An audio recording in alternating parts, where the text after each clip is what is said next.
Muy buenas noches a todos, bienvenidos a una nueva edición de La Ventana. Buenas noches, Juanca. Buenas noches, Juan Carlos, buenas noches a todos. Buenas noches, Patricia Moreno. Muy buenas noches, Juan Carlos. Ya enseguida está con nosotros también Joana Icazati. Presentamos, si querés, y vamos después. Presentemos a nuestros invitados. Y En después este vamos. bloque están ya con nosotros Leopoldo Venegas, Polo Venegas, empresario y una gloria del básquet sanjuanino. Por eso vamos a hablar algo de pescado, pero después vamos a hablar de básquet, algo con Polo. Y está Marcelo Delgado, que es contador y abogado.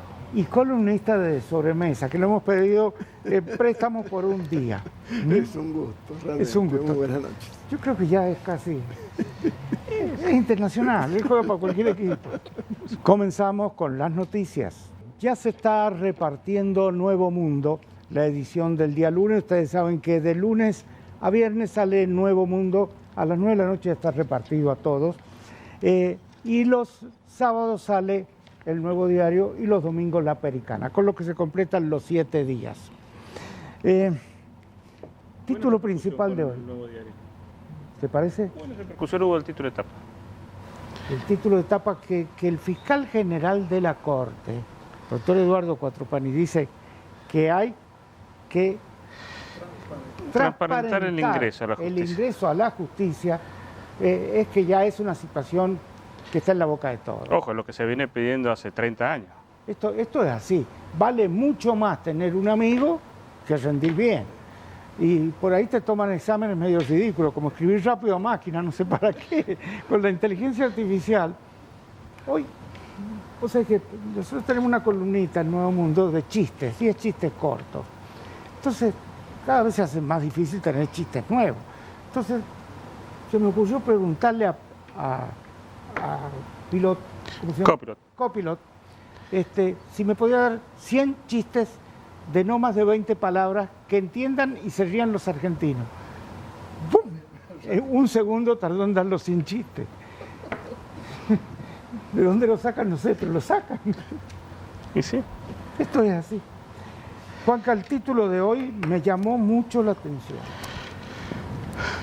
Creo que a todos nos llamó la atención. Esto creo que es la primera vez en la historia que pasa, ¿no? Ojo, no es que no tenga razón José Luis Espert diciendo de que hay impuestazos donde los políticos para solucionar sus problemas de déficit aumentan los impuestos. Pero la rebelión fiscal dicha por un diputado nacional y avalada por un presidente de la nación es complicado. Es muy complicado. Estás incentivando a que la gente no pague impuestos, y ahí nos va a explicar mejor Marcelo, pero entre otras cosas ya hay una denuncia penal contra Espert. Yo diría, hay impuestos que están blanqueados, porque se llaman impuestos. Pero hay otros impuestos que la comemos sin saber que son impuestos. Por ejemplo, cuando echamos un litro de nafta. Exacto. Por ejemplo, cuando pagamos la boleta de la luz. Hasta las tasas de contribuciones, que son por servicios, están prendidas al monto de la factura, lo cual es anticonstitucional por donde se la mire, ¿o no? Es así, tal cual. Es así, Juan Carlos. De todas maneras, creo que es un tema que va a generar debate. Hasta cuánto el Estado puede cobrar de impuestos, cuánto la potestad tributaria y qué se entiende por un impuesto confiscatorio. Ahora, de allí a llamar a la rebelión fiscal, me parece que hay como un largo trecho, ¿no? Una cosa es discutir la carga fiscal y otra cosa es cometer un delito. Porque esto que ha hecho Espert es un delito, es instigación a cometer un delito, constituye un delito. Pues fíjate que, por ejemplo, cuando vos pagas la luz, pagas el alumbrado. Sí.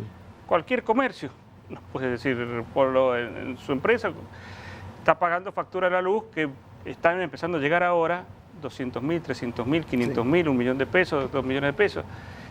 Y el alumbrado depende de lo que pagás. Entonces, si vos pagás 250.000 pesos de luz, vas a pagar por el foquito que está en la vereda Una proporción. 15.000 pesos. Claro. Pero eso, ¿cómo puede 15.000 ser? pesos el foquito.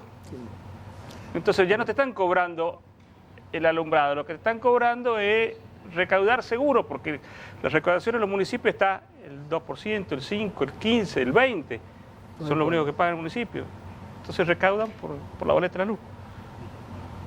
Sí, inclusive la boleta de luz incluye no solamente el 27% de IVA, Que no te lo puedes tomar. que es un porcentaje muy alto, sino también incluye otros impuestos, otros impuestos provinciales. Entonces, la verdad que necesitamos una reforma fiscal urgente para que cuando uno paga un servicio, pague el servicio, y cuando paga impuestos, pague impuestos.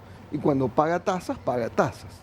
Y no que compre una cosa, pero en realidad está pagando otras. En este caso, con imposiciones fiscales. Ahora, ¿quién puede determinar? Porque sería muy sencillo. Por ejemplo, yo tengo una fundación y digo, voy a cobrar $1 a cada sanjuanino, pero quiero que vaya en la boleta de la luz. Sí, claro. Esto es lo que hace el Estado. Sí. ¿Eso es legal o no es legal? Es legal, no es legítimo. Es legal porque hay una ordenanza que lo indica y hay una ley que lo incorpora. O sea, una ordenanza municipal que prevé que se recaude de esa manera y una ley que le permite, en este caso al ente de recaudación de la luz, que es la Energía San Juan, que lo puede incluir en su boleta. O sea, si nosotros lo tildáramos de ilegal, seguramente lo perderíamos en una instancia judicial, administrativa, en un contencioso. Ahora, si nosotros fuéramos a decir esto es inconstitucional, tanto en la carga como en el proceso o el procedimiento, entonces probablemente haríamos caer esa ley que lo sostiene y podríamos declararlo, en este caso, como improcedente. Ahora, llamar a la rebelión fiscal, desde el punto de vista del derecho, Juan, que eres abogado, vos sos abogado y contador. Sí. ¿Qué es lo que es llamar a la rebelión? ¿Es un delito o no? Es instigar a cometer un delito. ¿Esto es lo que ha hecho Esper? Sí, pero además con una ayudado agravante. por Milei, ojo. Claro. Porque Sí, Milei ha dicho que sí. Avalado por el presidente. Pero acá también hay un agravante. Esper hoy es diputado nacional, es presidente de la Comisión de Presupuesto de la Cámara de Diputados y es un funcionario público. O sea, no está instigando a un delito cualquier ciudadano. Él tiene otras responsabilidades y obligaciones que son inherentes a su rol de funcionario público, por lo tanto, está cometiendo al menos un delito calificado, es decir, el delito de instigar a delinquir y al mismo tiempo el incumplimiento de deberes de funcionario público, que es el de hacer cumplir la ley. Pero seríamos injustos si solamente analizáramos por un lado la imposición de altos impuestos y por otro lado el llamado a una especie de rebelión. Veamos la causa. Vamos a las causas. Lo que devuelve a cambio de esos impuestos la provincia de Buenos Aires. Si no me engañan los canales de Buenos Aires, cuando yo veo lo que pasa en La Matanza, que la gente estaciona su coche y vienen 3 vándalos, lo asaltan, le pegan un balazo, no hay seguridad, tienen que atender en la capital federal a los pacientes porque no tienen servicios hospitales en buenas condiciones. Pero ese es el fundamento de Esper. Entonces, las dos cosas también son atendibles. Si yo voy a comprar queso, quiero que me den queso. No me pueden decir, te cobro impuestos a cambio de nada. Dentro de los fundamentos de Esper, él dice, así como los trabajadores que no se sienten representados por los salarios que cobran hacen huelga y los pobres cortan la calle, es la única defensa que tenemos los contribuyentes cuando los políticos no nos dan como contrapartida los impuestos que pagamos algo. Vimos La Matanza inundada, un muerto flotando en Lanús, todo inundado en el conurbano. Dice, por eso él dice que llama a no pagar, que si no te están devolviendo los servicios, ¿por qué tenés que pagarlo? Bueno, hay un principio, sobre todo en lo que es la tributación fiscal, donde el aporte que hace el contribuyente no tiene ningún tipo de relación con los servicios que recibe. Para eso están las tasas y las contribuciones. O sea, el impuesto va directamente al Estado sin necesidad de una contraprestación. Eso es natural a lo que es el impuesto. Por eso uno puede exigirlo desde un punto de vista político, pero no jurídico. Si no funcionan los servicios, tiene otros mecanismos, como puede ser desde las elecciones hasta iniciar un juicio político al gobernador, en este caso de la provincia de Buenos Aires. Pero el impuesto no tiene una correlación con tal o cual servicio. Creo que en la página 4, donde está un cordobés de la parte sur de Córdoba. Está en Huinca Renancó. Huinca Renancó. Al límite con La Pampa. Límite con La Pampa. Con La Pampa, al sur de Córdoba. El sur de Córdoba. Él tiene en ese lugar quien brinda el servicio de electricidad es una cooperativa. Sí. y la cooperativa compra la electricidad y se lo da a sus afiliados. La cuestión es que comparando lo que pagan ellos con Realicó, que queda en La Pampa y con mucho más San Luis, cercano, son 4 o 5 veces más el costo de la electricidad. Bueno, el hombre se le ocurrió ir y pagar con billetes de 100 pesos. Él dice que le ha costado un año juntar la plata para pagarlo. Le ha llegado una boleta de la luz. 850.000 pesos. 850.000 pesos. Con billetes de 100 pesos son 8.500 billetes, más o menos. Dice que el hombre que recibió tuvo 2 horas y media contando billetes. Dice, es un amigo mío porque es del pueblo, claro, compra en mi negocio. Pero yo lo lamento, pero él tarda 2 horas y media en contar, pero a mí me cuesta un mes. 2 meses para O sea, juntar. él dice, lo que pagan 100, 150.000, a pocos kilómetros de ahí pagan 800, 850.000. Bueno, y dice algo más, dice, yo puedo volver a hacer lo que era. Yo fui hasta cartonero, lo escuchaba en las declaraciones, fui cartonero. Puedo volver a levantar cartones y dejar de esta empresa que tengo. Chacinado. Chacinado. Pero, ¿qué le digo a mi hija que quiere irse del país? ¿De acuerdo? Este es el tema. Sí. Si Cuando no le ponemos ponen la los- parte humana acá, Totalmente. estamos. Patricia Moreno, ¿hay alguna noticia?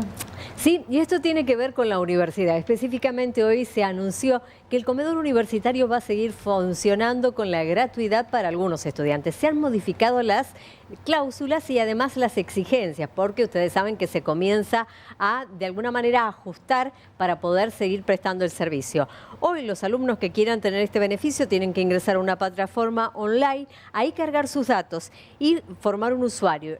Pero para recibir este beneficio tienen que tener, por lo menos en los últimos 365 días del año, por lo menos 2 materias rendidas y aprobadas. Y así van a poder ingresar al comedor. Me parece excelente. Me parece excelente.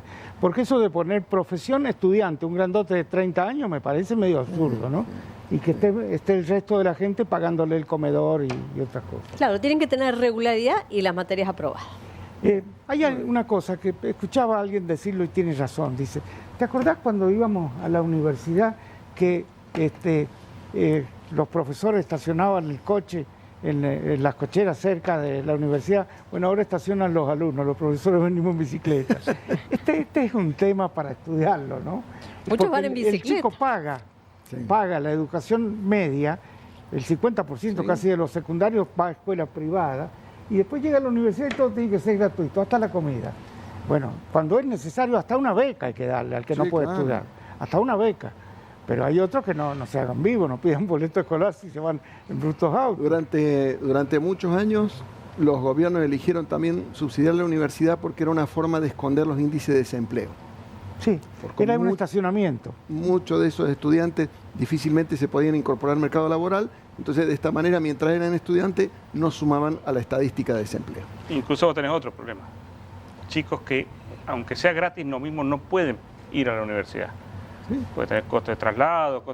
Y tenés horarios. Y tenés horarios, tienen que trabajar Un durante costo todo de el día. oportunidad, claro.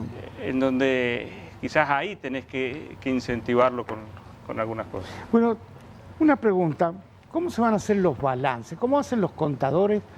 ¿Qué tipo de magia hace en momentos como actuales para que cuadren las cuentas? Es muy difícil, Juan Carlos. Con un índice de inflación formal de 211%, los balances del año 2023 van a ser un dibujo, no un balance. Porque para el impuesto a las ganancias, por ejemplo, las sociedades tienen un esquema de ajuste por inflación, donde uno puede haber perdido operativamente, pero cuando aplica el ajuste por inflación, resulta que ganó, tuvo resultados técnicos y financieros por, no sé, 4 millones de pesos y tiene que pagar impuestos sobre eso. Pero en realidad, si uno hace el balance, perdió. Pero como lo ajusta por inflación, le da ganancias.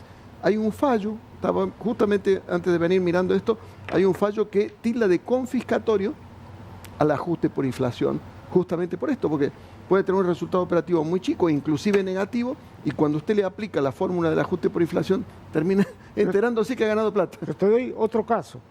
Alguien puede tener la plata en Mercado Pago. Sí. ¿Qué te paga? Te pagaba un 83%, no sé cuánto paga ahora, Poco menos. por esa plata que tenés ahí. Para el fisco eso es ganancia. Sí. Y vos has perdido respecto a la inflación la mitad de tu dinero. Totalmente, claro. Pero para el fisco es ganancia. Sí, sí, sí, por eso. Consideran que no hay. Ojo, y eso porque te lo dan. En el banco te tienen la misma plata, Sí, en sí. la misma cuenta y no te dan nada. Bueno, Tal cual. esto, ojo, hay denuncias en las redes. No lo decimos nosotros, está en las redes, pueden controlarlo. Gente que dice, miren, mi plata, hay un banco, que el banco lo menciona, Sí. está muy ligado a San Juan, pero no digamos cuál es. Que la plata los días viernes desaparece de la cuenta y vuelve a estar el día Aparecer el lunes. lunes. Yo como no sé si eso es posible, simplemente digo lo que dicen las redes sociales. Ganarse 2 días para un banco multiplicado por 100.000 o 200.000 cuentas pueden ser monstruosidades. Ojo, no lo decimos nosotros, No, pero no, está no. en todas las redes. Está en las Y redes. sería bueno que ese banco aclarara que no lo puede hacer o que no lo hace. Sí, la verdad que muchas veces los bancos necesitan cumplir con los efectivos mínimos que exige el Banco Central. Entonces, La ese cuenta. podría ser un mecanismo donde no perjudica, entre comillas, a nadie. Claro, cuentas Pero- que están casi inmovilizadas, que se movilizan a principio de mes, supongamos. Claro, pero le sirve a la entidad, si así fuera, Sí, sí. le sirve para cumplir con los requisitos de efectivos mínimos. Digo, hay una noticia que viene de Australia. Sí. Y ahí uno entiende cuál es la función de defensa del consumidor, cuál es la función del defensor del pueblo. Sí. No es tener mucha gente trabajando en ese lugar y cobrar sueldo. En Australia, miles de taxistas se presentaron en la justicia y le dijeron, hemos sido perjudicados por Uber. Tardó el juicio, pero ha salido. Uber tiene que pagar 178 millones de dólares a miles de taxistas en Australia que los ha perjudicado. Bueno, si ven la página 2 de Nuevo Mundo de hoy, la libreta de apuntes está la Asamblea Convencional Constituyente de 1986. Ha cumplido 38 años. Sí, 38 años. el 1 de mayo. Bueno, realmente fue una constitución de avanzada. E incluso, ahí está el entonces gobernador de la provincia, doctor Ruy Aguilar, y don Pablo Ramela, izando la bandera en la primera sesión de la Convención Constituyente. Se elegían 30 convencionales, 20 le correspondieron a la fuerza mayoritaria, que era el radicalismo, 6 a la primera minoría, que era el Frejulio, peronismo, Claro, y Frente. 4 al bloquismo, que siendo gobierno se equivocó y llamó a Convención Constituyente. Se tomó el ómnibus bravo. Bueno, pero los radicales hicieron una buena constitución. Ahora, lo que yo digo, a raíz de lo que Juanca está planteando, de lo que es los organismos de la constitución en San Juan, son 3 o 4, y fueron una iniciativa interesante, pero se han ido desvirtuando. Supongamos, hay un tribunal de cuentas, pero el tribunal de cuentas les quitaron las funciones punitorias. ¿Y ustedes saben de algún intendente, algún funcionario que haya sido castigado por sus cuentas? No que yo sepa. Y si no, lo tienen muy en secreto. Pero averigüen cuánta gente trabaja en el Tribunal de Cuentas. Hay una Defensoría del Pueblo. ¿Sí? Hoy en día hay mucha gente que se está quejando porque le ha llegado una boleta de la luz 10 veces mayor que la que pagó el mes pasado. ¿Sí? Puede ser una fuga de electricidad, puede ser algo, no sabemos. Pero ¿a alguien lo defendió concretamente la Defensoría del Pueblo? No. ¿A cuánta gente, cuántos juicios hizo parte? Averigüen cuántos amigos, compañeros y correligionarios están trabajando en la Defensoría del Pueblo. Depende de la edad, es cuando entró. Y la afiliación Los política. amigos. Bueno, Los que no son entonces, peronistas tienen más de 20 años de antigüedad. Claro. veamos entonces qué es lo que ha pasado con esos organismos de la Constitución, que estuvieron bien pensados, pero que uno ve a la luz de lo que ocurre en nuestros países, acá no. Tal Acá, cual. por ejemplo, nos pueden cortar internet un día y no pasa nada. En otros países las multas son Son furiosas. tremendas. Son furiosas. Sí. Bueno, esto sería bueno que de alguna forma también los organismos de la Constitución rindieran cuenta y dijeran, señores, esto es así.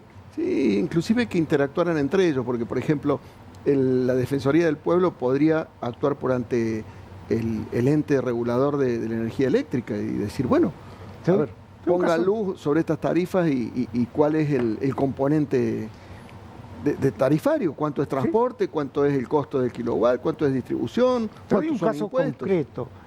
La primera fiesta nacional del Sol se hizo en el Parque de Mayo.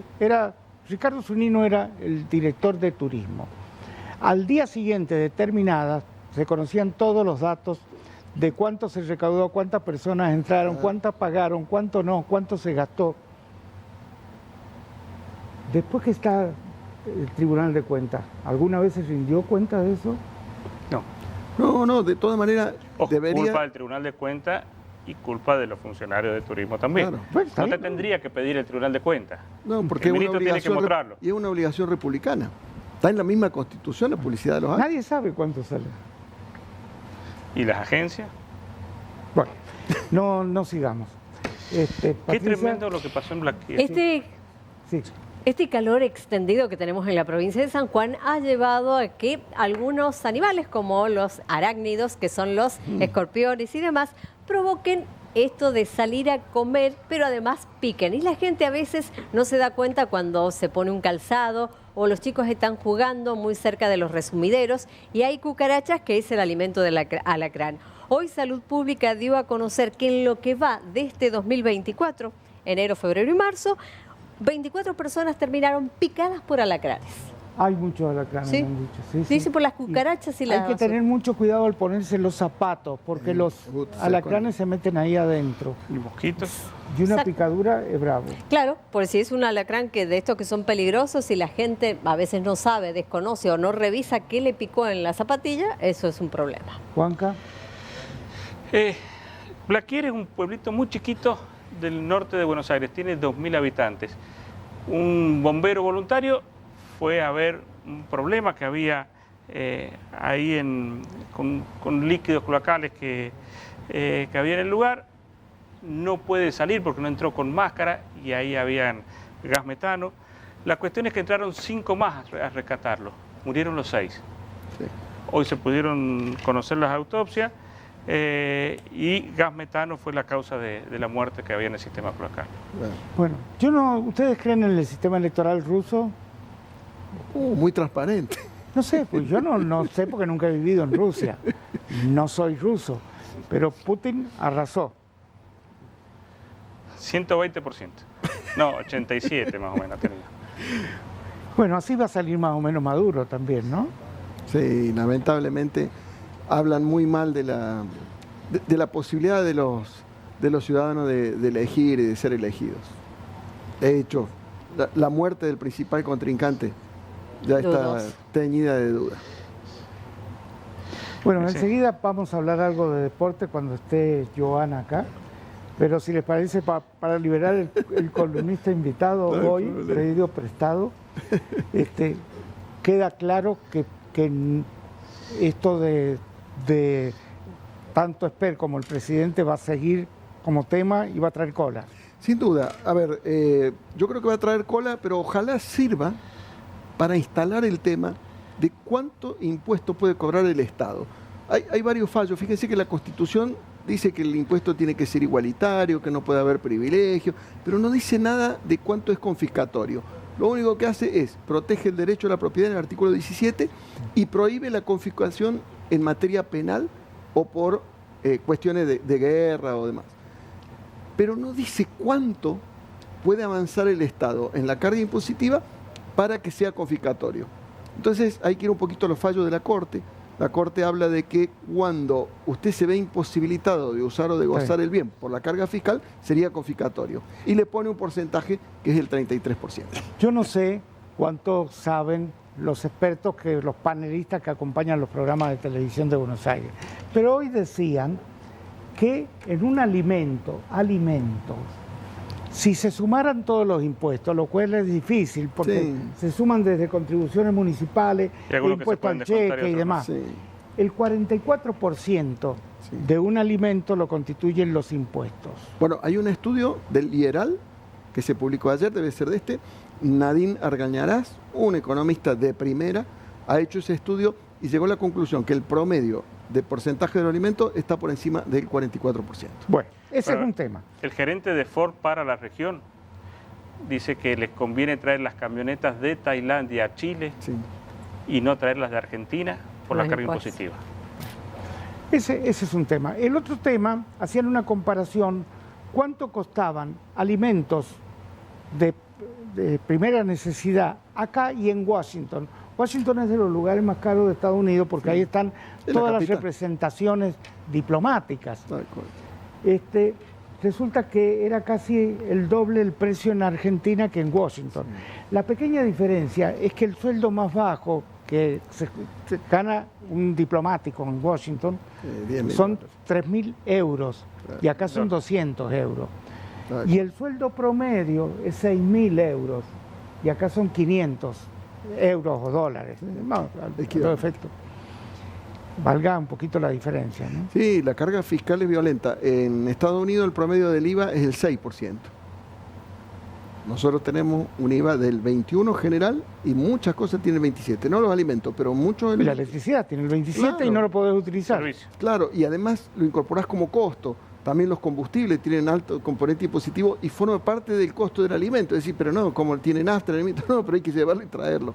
Y hay que prender la ¿Y luz qué? y hay que enfriarlo. Y pregúntenle a Entonces- Mercado Libre cuánto tiene de costo logístico, ¿no? Exactamente, por eso digo, me parece que la Argentina tiene que revisar su matriz fiscal y yo creo que si Tiene que bajaran- revisar los gastos. No, y si bajaran algunos impuestos, recaudaría más. Porque el 49% de la economía argentina es informal, no tributa los impuestos. Entonces, mientras más suben los impuestos, más Informalidad. tentación hay para trabajar en informalidad. Pero, ojo, los profesionales, que son miles, millones en este país, son muy pocos los que Sí. están inscritos y dan factura. Totalmente. Había un economista italiano, italo-argentino, que se llamaba Vito Tanzi, y armó una fórmula para medir, a medida que crecía la presión fiscal, cuánto se perdía de recaudación, y había un punto donde era Equilibrio. negativo, es decir, perdías mucho más a medida que aumentaban las tasas. Se llama efecto Tanzi. Bueno. Si lo buscan en Google, está bien descrito. Cuando volvamos, vamos a hablar con Polo Venegas, vamos a hablar del pescado. Él tiene, la empresa de él es la más tradicional de San Juan y se viene la época esta. Exacto. Hay 2 o 3 datos que me dicen que aumentan los precios y me dan justificativos. Vamos a ver si es cierto. Pero además, ¿cómo saber si te están vendiendo pescado bueno o pescado malo? ¿no? podrido. Es como las noticias, por ahí uno sabe cuándo te vendieron pescado podrido. Vamos a charlar un tema que es importantísimo en estos días. Comenzamos con Joana Icazati. Las noticias que traemos acerca del deporte no están relacionadas justamente con el deporte, sino más con todo lo delictivo. Por un lado, el Pato Fillol había sufrido un robo y le robaron nada más ni nada menos que su medalla de campeón de 1978 y la camiseta que usó en la final. Hoy salió a través de un video pidiéndole por favor a la gente que se había llevado, que realmente era muy importante para él lo que se habían llevado, y que si se habían arrepentido o algo, que trataran, le escribieran en las redes, él no iba a decir nada, y que, o si no, a su abogado que está tratando con Burlando, es la cosa, y dice que le va a dar recompensa. Lo que más quiere obviamente el Pato es recuperar lo que para una persona puede ser insignificante, para él es toda su vida. Sí, es así. El Por otro tema del que habla todo el deporte tiene que ver con lo que ocurrió ayer en el partido Boca Estudiantes. Sí. Lo que ocurrió en el partido Boca Estudiantes, bueno, un jugador de Estudiantes cayó y le dio una convulsión. Llevaban 27 minutos del primer tiempo cuando el jugador cae y empieza a convulsionar. Esto obviamente altera a todos los que estaban ahí en la cancha. Se empezó a llamar al cuerpo médico y entra la ambulancia. Realmente fue sumamente preocupante para todos los que estaban ahí. De hecho, Enzo Pérez sale muy afligido, llorando, porque realmente es una situación que muchas veces no se puede manejar. Gracias a Dios dijeron que el jugador se encuentra estable, pero bueno, se van a seguir haciendo. Le hicieron una tomografía, la tomografía salió que el jugador estaba bien, pero obviamente le van a seguir haciendo otros estudios. Esto debe servirnos también de experiencia, porque tal vez hoy estaba bien el jugador, es un jugador que tiene 24 años, integra la selección chilena, Estudiante lo compró el año pasado, el 50% del pase, Pero lo importante es que había un instituto especializado en cardiología a 150 metros de ahí, que le hicieron, la ambulancia podía estar al estadio. Yo no sé si una ambulancia puede estar al estadio del Bicentenario, no sé si puede entrar a la cancha. Sí, puede. Puede. Bueno, esa ambulancia pudo entrar a la cancha. 1 minuto y medio tardó en entrar. Bueno, y esa ambulancia tenía desfibrilador, tenía de todo. ¿Qué es lo que pasaría acá en una cancha de fútbol con un episodio similar? Sí. Porque estas cosas se dan, y si se dan en deportistas, tamaño de deportistas, de elite realmente, mucho más se puede dar acá, ¿no? Sí, obvio. Y más que todo, que es lo que siempre se habla, que los fibriladores siempre los tienen como muy guardados a la hora de sacarlos. Sí, para y que no lo realmente- vandalicen. Y hay personas aptas para poder ocuparlos. Y la verdad que estamos hablando en este caso de fútbol de primera división que pudo actuar rápido, pero bueno, hay que tener en cuenta que capaz que en un fútbol de menor división ocurre algo mucho más catastrófico. Un desfibrilador y no actuaron una vez que tuvo una descompensación una persona que estaba en la cancha. Digamos que este no fue un problema cardíaco, sino un problema neurológico, ¿no? Tal vez el desfibrilador no hacía falta, pero hay muchos casos que sí hace falta. Sí. Y la otra noticia que tengo son de los jugadores de Vélez. Los jugadores de Vélez que estuvimos hablando que los primeros días de marzo fueron denunciados por abuso sexual, hoy fueron aprendidos y están, digamos, aprendidos en la parte de Tucumán hasta el miércoles. Hoy la víctima, que es una periodista que tiene 24 años, pasó por cámara Gesell y tomó directamente el juez que estos jugadores queden aprendidos hasta el miércoles para ver qué va a decidir. Solamente pudieron estar los abogados y los jugadores, pero sí desde Vélez dijeron que se les acabó el contrato a los 4. Vamos con la última de Patricia, así puede estar después dando más. Les cuento, se reanudaron las audiencias en el marco de la investigación de la desaparición forzada de Raúl Telechea. Declaró el ingeniero Américo Sirventes, conocido por sus prácticas y conocimiento en informática. Él ha preparado y ha entregado 5 informes sobre el contenido de la computadora del ingeniero Telechea. Y mañana está previsto que se reanude a la hora 9 las audiencias y se van a hacer inspecciones oculares para ubicar específicamente al jurado y a los fiscales sobre cómo se movía Telechea, cuáles son los escenarios que fueron marcados por diferentes testimonios y allí avanzar en la causa. Te agrego 2 noticias. Sí, Una de deporte, Matías Jiménez. sí. Esta mañana se rompió ligamentos entre 6 y 8 meses. Y estaba en un momento muy bueno. Primera lesión de su carrera, durísima. La segunda, una mala noticia en general para San Juan que tiene que ver con Aerolíneas Argentinas. Se suspenden los vuelos a Córdoba, el último es el 3 de abril, los vuelos directos. No vienen más aerolíneas con la ruta San Juan-Córdoba.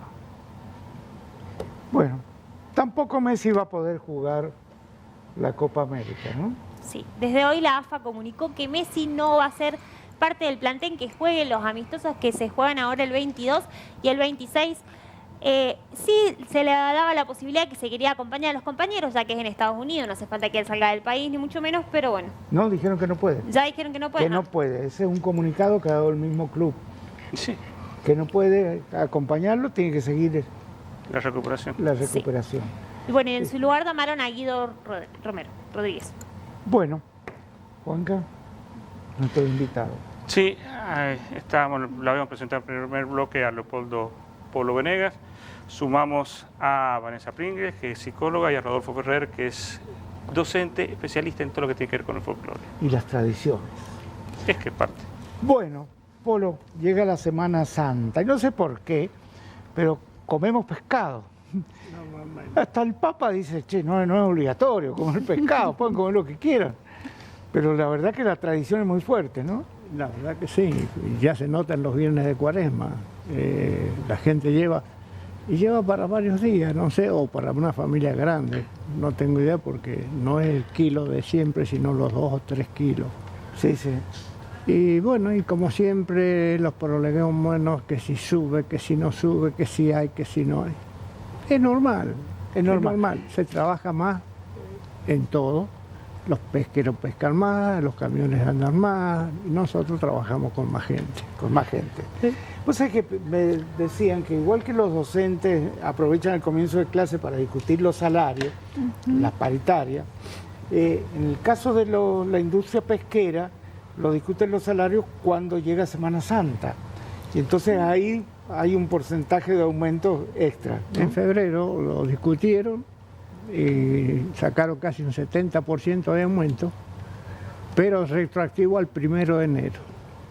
Que los fabricantes que nos envían dicen, como yo ya lo vendía el pescado de enero, y si no le pude poner nada arriba.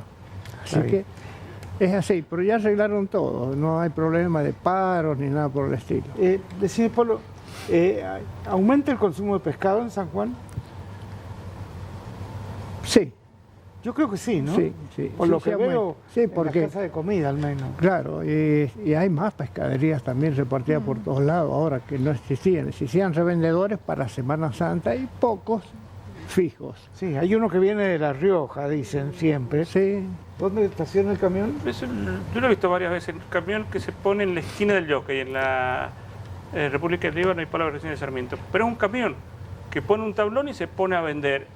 Yo no sé si estará habilitado, porque me imagino que a las pescaderías le exigen más que poner un tablón en la vereda. y llega Semana Santa y empiezan a caerte las radios, después te cae municipalidad, las chicas compran montología, hacen análisis al pescado, si tiene hielo, si no tiene hielo, si usás guante o no usás guante. A este no, nada. Nada. Nada. Vende como vende, con una balanza que vos crees que pesa y no pesa, pesa dedo. Nadie interviene, nadie hace denuncias tampoco, yo no, como está lejos, no, pero no es lógico que Pero en un lugar aparezca. visible, imagínate la cantidad que pasa por esa esquina, es una cantidad de gente tremenda. Claro, claro. Y hay gente que, Hay una comisaría a 2 cuadras. Nadie se da cuenta. sí, es un tablón, puede haber, no puede haber asfalto, pues a lo mejor está en la tierra A directamente. lo mejor lo pagan con pescado, que todos estén ciegos, pero le dan acá toma para que una merluza por allá, que le sobra un cornalito, bueno. Ahora, ¿por dónde entran? No sé, porque los camiones con los certificados de SENASA, todas las provincias que pasan tienen que presentarlo. Incluso en San Luis se les ocurre que abran y bajen para mirar adentro, lo tienen que hacer. Acá, una vez que pasaron el ENCON, todos los papeles en regla, tienen que ir a SENASA y allí En la cabe. registran los kilos, registran todo y sellan y recién lo dejan salir a repartirnos a nosotros la mercadería. En la carne siempre se habla, siempre se dice medio kilo por persona, pero en realidad debe ser 400 gramos. En el pescado, ¿cómo se calcula? Sí, no más de eso, no más de eso.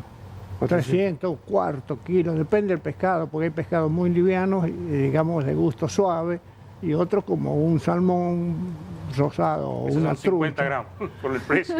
Sí, es 200 gramos. por ¿Cómo se persona. disparó el precio del salmón, no? Y bueno, es Tiene mercado chileno, internacional. es chileno, hay que pagarlo en dólares. Pero ahora salió la trucha nuestra, La trucha De La Río trucha Negro. salmonada, ¿no? la salmona muy buena. Muy buena, la he comido. Y con un 40% más barata. Ojo, hay restaurantes que te lo venden como salmón. Sí, se pasa, porque es igual. Nada igual. más que un poco más chico, el otro es más grande. Pero, y después está la truchita normal, despinadita, con cabeza, todo como la que sacan los pescadores y la hacen. Y esa sale más barata todavía. No, yo increíble, yo no sabía el criadero que hay en el mismo Río Negro, entre Neuquén y Río Negro, donde pasa Río Negro. Empezaron con una jaulita de 2 metros por 1. Hoy día las jaulas tienen 30 por 10, montonazo de jaulas, pero tiene una gran ventaja. Como el agua es corriente, no tienen que darle antibióticos al pescado. Ajá. ¿Qué pasa con Chile? Que están en jaulas muy tremendas, hay tantos, que todo se asienta abajo y eso produce bacterias. Entonces le tienen que dar alimento con antibióticos. Y por ahí uno ve un puntito que hay que da un sabor muy amargo en el pescado y es el. No, seguramente porque el decían la antibiótico, inyección, me acuerdo Sí. que siempre decían, ahí está la inyección. Si tenés que poner una inyección a cada ¿no? pescado, A cada pescado. más o menos unos 100 años y no va a terminar un barco. Yo creo que Pero sí, merluza sigue siendo No, sí. Lo que más se vende. 70%, por lo menos. es el dulce de leche de los Y no, y es el más barato, el más barato. es lo que más tenemos. Fuerte rica la merluza. En Chile la reineta. Sí, Sí. bueno, Y acá en Uruguay, ¿cómo se llama? La brótola o brócola, algo así. Es hay una brótola que sí, Brótola. la brótola es la que sale. Sí, sí. Bueno, ¿y No, cómo hacemos para que no nos metan el pescado? Que es lo que hablábamos en el primer bloque. Para que el pescado sea fresco, que uno compre seguro. En primer lugar, que todos los certificados habidos y por haber sean sellados y normales. Quiere decir que el camión echó 26, 28 horas, algunos 32 otros, de Mar del Plata acá. Pero no es tanto porque cree la gente que es ir y sacarlo y traerlo hasta aquí. Los barcos echan más o menos 5 días en ir y volver, los barcos merluceros. ¿Por qué? Tienen que llegar a la zona de pesca que se cambia cada tiempo para la procreación del pescado no sea siempre el mismo lugar donde hay muchos porque lo van a terminar. Entonces los van cambiando la zona. Un barco sale y anda un día y medio de Mar del Plata hasta la zona que le toca. Pesca un día o dos y tiene otro día y medio de vuelta. 5 días. Pero antes de salir tiene que echarle más o menos 15.000, 20.000 litros de gasoil, 15.000 kilos de hielo en escama, comida para 20 días para los tripulantes por las dudas que le pase algo y no pueda volver. Y ahí hay que agregarle el seguro de un barco que vale 2, 3, 4, 5, 6 o 12 millones de dólares como valen los langostineros. ¿Cuánto será el seguro? No lo sé. Tiene 20 tripulantes, tienen un seguro que vale la pena porque se fue el barco y los tripulantes también. Todo es un costo. Vuelven, hay que sacar el pescado a la madrugada, le llaman peón de desembarque, a las plantas. Las plantas tienen 10 fileteros, 100 fileteros, 300 fileteros, 500 fileteros, depende de la mar. Les tienen que volcar todos arriba, hacer filet. Una vez que lo pesan, pasa a las empacadoras. Las empacadoras casi son todas mujeres, las mesas de empaque. Caja de madera, nylon y hielo abajo. Filet, que es un espectáculo ver cómo ponen el filet, todo igual, parejito. Otra plancha, hielo, cámara. Al otro día, o esa tarde, o esa noche, camión. Pero 1500. hasta ahí, ¿viene con hielo o frisado? No, con hielo. Con hielo. Todo con hielo. Cuando es pescado fresco, es todo con hielo. Está bien. Porque hay pescados que están congelados, que es otra Claro, cosa. hay otros ya hechos, lo congelan, Sí, sí.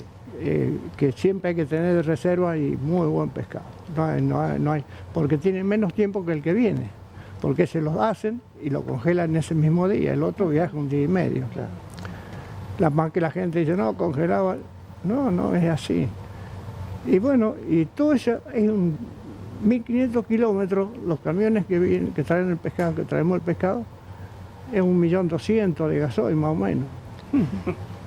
Sí, 2 choferes, que ganan bien. El costo es inmenso para lo que está el precio. sí, sí. Ahora, yo creo que esto de que Semana Santa aumente, puede haber algo de especulación, pero en general siempre tiene un precio muy similar al de la carne. El pescado no se dispara tanto, ¿no? No, siempre está ahí y tendría que haber un temporal que en vez de entrar 4 o 5 barcos por día o 3 barcos por día, entre uno. Entonces sí. Ahora, en algún tiempo se decía solo los jueves llega el pescado a San Juan.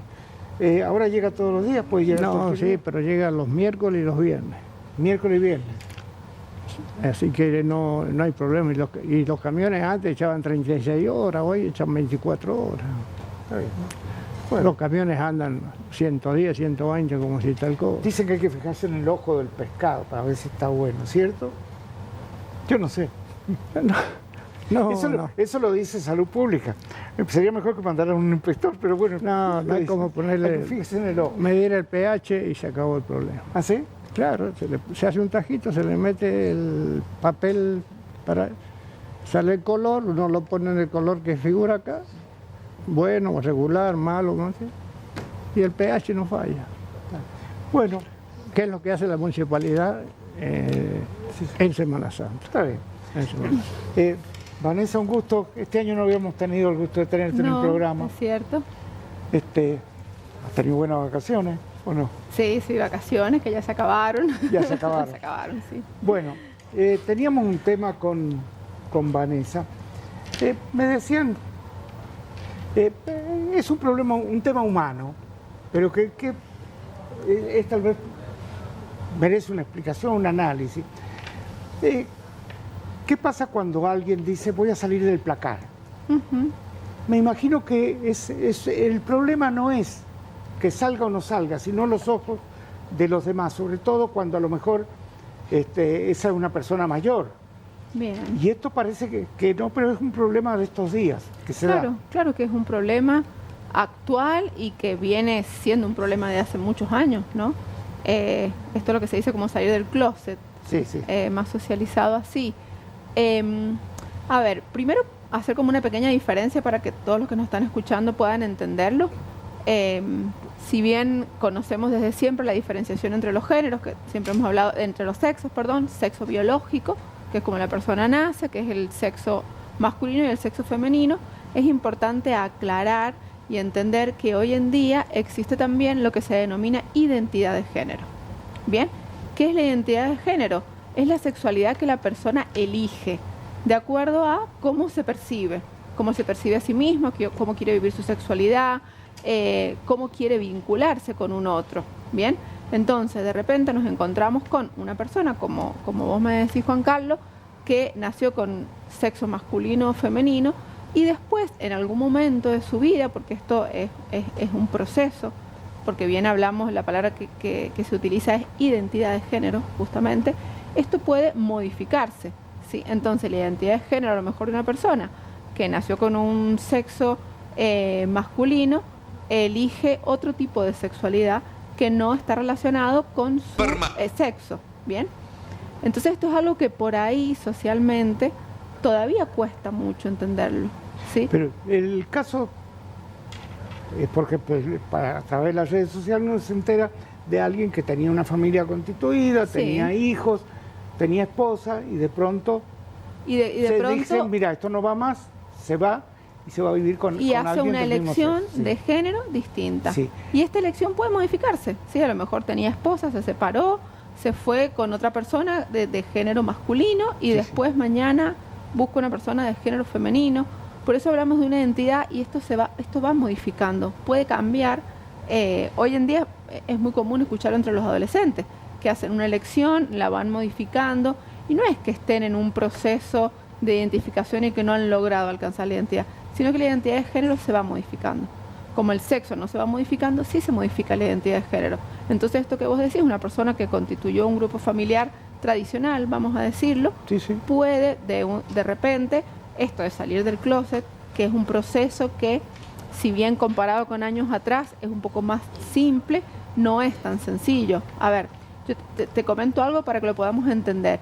Recién en el año 1973, la Sociedad Americana de Psiquiatría deja de considerar a la homosexualidad como una enfermedad, además como una enfermedad, como un trastorno mental. Estamos hablando 1973, 40 y pico años atrás, ¿sí? Entonces, pensemos, ¿no?, lo difícil que por ahí puede ser para una persona poder salir del closet, poder socialmente mostrar que su identidad de género es distinta al género biológico, con todas las consecuencias que esto trae. A ver, nos encontramos hoy en día todavía con un montón de prejuicios en torno al sexo, o sea, crímenes de odio, discursos de políticos, Pero de aparte hay religiosos. otra cuestión, es decir, para los hijos que después en determinado momento enfrentar a los amigos, porque obviamente que se comenta, y decirle que se separaron los padres y el padre está ahora con un hombre, no debe ser fácil. Sí. Y para la misma mujer, que le digan, mira, te dejó, pero él en realidad hasta se debe plantear si alguna vez la quiso o fue todo aparente, tampoco debe ser fácil. Igual creo que es un poco más difícil para quienes tenemos más años, por así decirlo. Trabajo trabajo con adolescentes en la parte privada y en la parte pública, y la verdad que la simpleza con lo que los chicos pueden hablar de esto, ¿no? Porque mi compañerita tiene tal elección de género, porque son bastante más flexibles. Creo que han crecido con esto mucho más visible, mucho más socializado. que por ahí muchos padres que hemos logrado dejar un poco de lado estos prejuicios y transmitirle otra cosa a los niños, creo que es más problema de adultos que de jóvenes, me parece. Yo creo que la mirada del otro siempre es muy poderosa. Claro No que solo sí. en este tipo de temas, Sí, en sí, otros, sí. supongamos.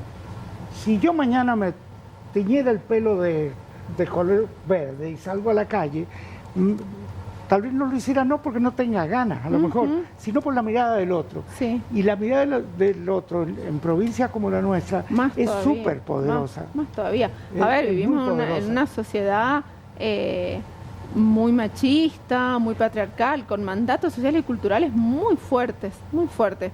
Entonces la mirada del otro es muy importante y lamentablemente determina muchas elecciones. ¿Puede haber influido, licenciada, la educación sexual en las escuelas? Sí, Porque creo. muchos padres no Sí. hablan de esto. Sí, Yo no, muchísimos padres no hablan.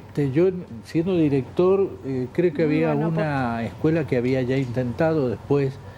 Fue muy difícil. Yo incorporé unas charlas. Fueron fantásticas. Cómo las recepcionaron los padres y los chicos sobre educación sexual. Eso sí, con la autorización de los padres y con una sexóloga, la doctora Schwartz, y un sexólogo.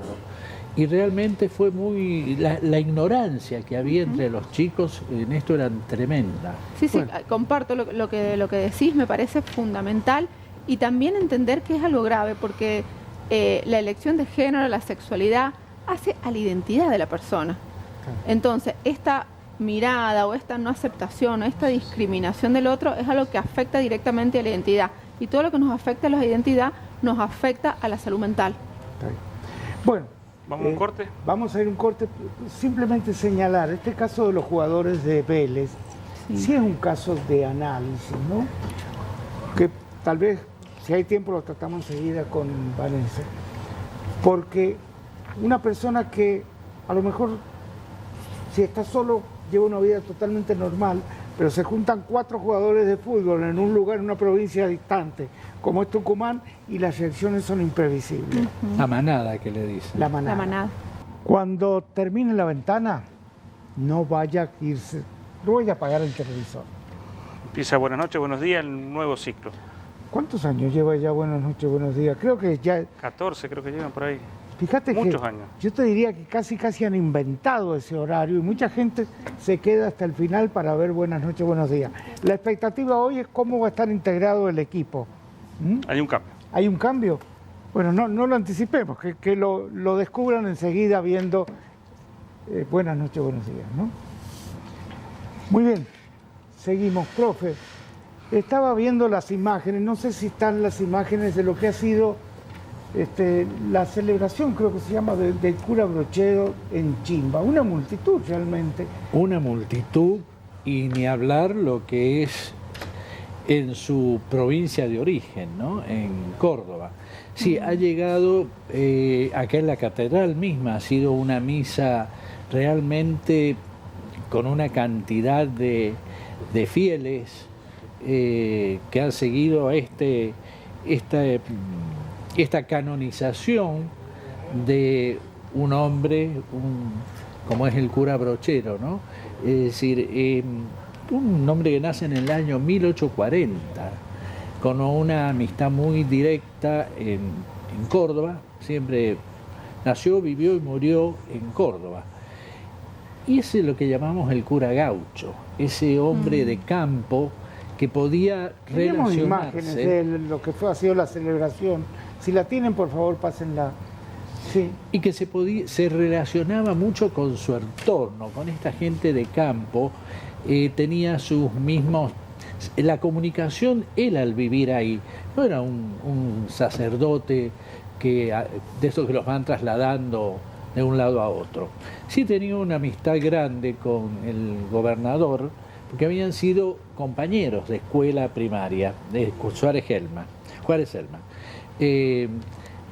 Y su misión apostólica la realiza absolutamente ahí en Córdoba. No pierde hijo de José Gabriel Brochero, es el patrono de la provincia, porque la ciudad de Córdoba tenía su patrono, pero va a ser el cura Brochero el patrono de toda la provincia de Córdoba. Se celebra, es una canonización, lo lleva a esta categoría de santo, después de un proceso bastante largo suelen ser, y justamente también con un papa argentino, ¿no? ¿Por qué se lo representa siempre a caballo? Porque él tenía una mula que siempre se trasladaba hay que pensar en la época, el movimiento, el traslado, que no era fácil, porque uno dice tras la sierra, vamos a tal lugar de Córdoba. No, todo lo hacía a lomo de mula, ¿no? Con su poncho. Tuvo una muerte bastante solitaria, porque él contrae una lepra. Porque él tomaba mate también, era con su mate, un gaucho, como hemos tenido otros, pero no canonizados por la iglesia, ¿no?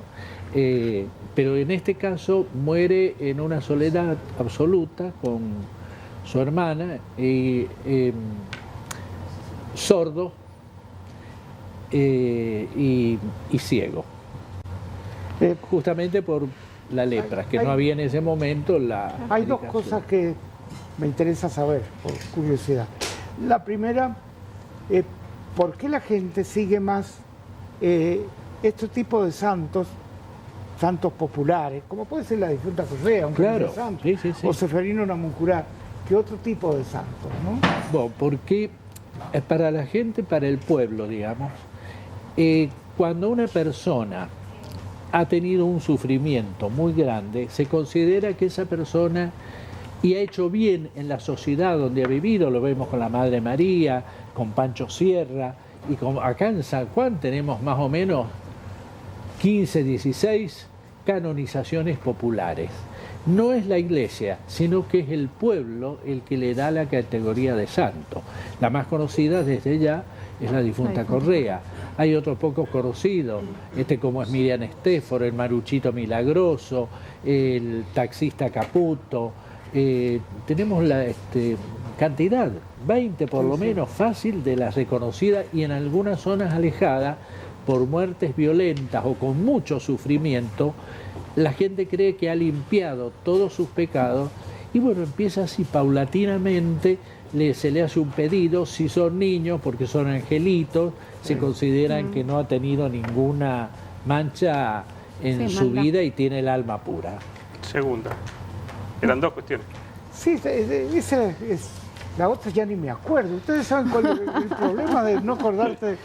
Hay una anécdota que dice cuando se perdió un ¿Cuándo chico... lo hacen santo a este cura? ¿Por qué hay algún caso de que él haya producido un milagro? Claro, se producen... El proceso de canonización es muy largo. Este Papa ha agilizado muchas canonizaciones en los últimos años de los distintos papados, pero sobre todo Francisco, bueno, ha tenido esta virtud de este santo que es de una provincia y argentino. El proceso es muy largo, de beato, tiene que ir pasando, y además existe lo que se llama como una especie de juicio del diablo, que son aquellos que se considera que es un milagro, que esto no es sobrenatural, desde los científicos, de la ciencia, esta persona no podía vivir, tenía que morir, y bueno, entonces empiezan a cuestionar esto de querer beatificar y luego llegar a la calidad o al nivel de santo. En el caso de Brochero fue una chiquita sanjuanina la que fue el último milagro, digamos. Exacto, fue el que va a definir el que cura Brochero pase al rango ya de santidad. Un minuto con Polo, teniéndolo Polo Venegas, no hablar de Vázquez, casi imposible. ¿Por qué el Vázquez sanjuanino se ha quedado mucho a nivel nacional? Hubo un tiempo, yo recuerdo cuando Lanteri y Incahuasi trajeron jugadores de afuera, que iban mucha gente a ver el Vázquez, ¿no? Sí, indudablemente que sí, pero no salen argentinos. No salen argentinos. Porque traemos americanos, sí, es un espectáculo porque vienen con 2,5 metros, 2,10 metros y juegan con gente de 1,90, 1,80, entonces son figuras allá, son grandes figuras acá. Está bien, pero de acá también se han ido mucho allá. Pienso en Ginóbili, la Provincia, Claro, pero Pero en ya, San San Juan. ya empieza después. No hay un Venega, no hay un Río Frío. No, claro, no. Y sí, porque a veces sale eso, amalgamarse un equipo que se juntan de casualidad, porque... Pero a ver hay si que ver... están las fotos. Mira, Ahí. ¿te recordás de esa foto? Sí. Esta fue con Guillermo Río Frío. Claro, cuando íbamos a irnos al Sudamericano de Brasil, Pues es que Río Frío, uno lo ve ahora y no era tan alto, ¿no? 1,98. pero 1,98, pero era para un tipo con la habilidad de Río Frío y esa altura era imposible de pensarlo, ¿no? En Claro, aquel porque tiempo. acá el grandote ahí nomás lo hacían jugar de espalda al tablero como pivot. Sí.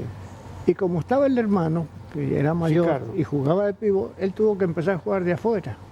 Entonces aprendió lo que yo aprendí jugando de afuera, tirando de afuera, corriendo más, entrando y qué sé yo. Entonces cuando llegó a hacer pivot, tenía todas. Y tenía su altura, que para ese tiempo San Juan era alto. Pero no es nada que fue acá en San Juan, porque después se fue A Italia. se fue y a después Italia Córdoba. y junto con el americano Luqui del Real Madrid fueron los dos mejores pivots de Europa. Sí, sí. Y Polo Venega jugó en Mendoza un tiempo, ¿Sí? y estuviste en la selección también. La selección de argentina. Mendoza también, sí, fui a las dos argentinos. Yo empecé jugando en Echagüe de Paraná. Está bien. Cuando nos fuimos del terremoto, nos fuimos a Paraná y empecé a los 11 años. Pero a los 14, 15 ya estaba en Lanzorene, Mendoza. Está bien. A los 17 me pasaron a primera. Ahora, Y- tiene el mismo físico que yo le conocí siempre jugando, lo tiene ahora. Bueno, qué bueno. Y a los 17 años nos pasaron a 3 cadetes a primera. Y yo me acuerdo que el presidente nos dijo, lo subimos a primera, lo único que les pido es que no nos vamos al descenso. Está bien. Jugamos la final con Murialdo, 3 finales. Muy bien. Bueno, no hay tiempo para más, creo que ya viene buenas noches, tenemos un minuto más. Tenemos un minuto. Bueno, aprovechémoslo con algo, No, con alguna noticia. dentro de lo que era la noticia, queríamos preguntarle a Vanessa con los jugadores de Vélez. ¿Qué es lo que es este efecto de masificación en donde quizás esa chica había ido para algún tipo de cuestiones, pero no para estar con los 4 juntos y terminan todos ahora presos denunciados por abuso? Bien, bien. La verdad que es algo que se viene viendo cada vez más. Cada vez surgen más esto que es lo que se denomina como un abuso sexual en manada. Bien. Yo no me animo a afirmar que si esto ocurre es por la masificación, ¿sí? Considero que cada uno de estas personas que comete, vamos a recordar que el abuso sexual es un delito, ¿sí? Que está obligando a una persona a un acto sexual no consentido, que seguramente en estas personas hay un perfil determinado, ¿sí? Que hay un perfil, si bien el que comete un delito sexual no es un perfil único, sino que hay distintas variables, pero hay un perfil que seguramente se juntaron, vamos a decirle de casualidad, personas con un perfil similar y actuaron esto, pero no es que una persona que no cometería este delito de repente lo puede llegar a cometer apoyado por un grupo, ¿bien? Considero que no, considero que seguramente se van a pedir evaluaciones y pericias psicológicas de estas personas que están imputadas en estas causas y ahí los resultados van a estar arrojados. Muy bien, muchas gracias a los tres.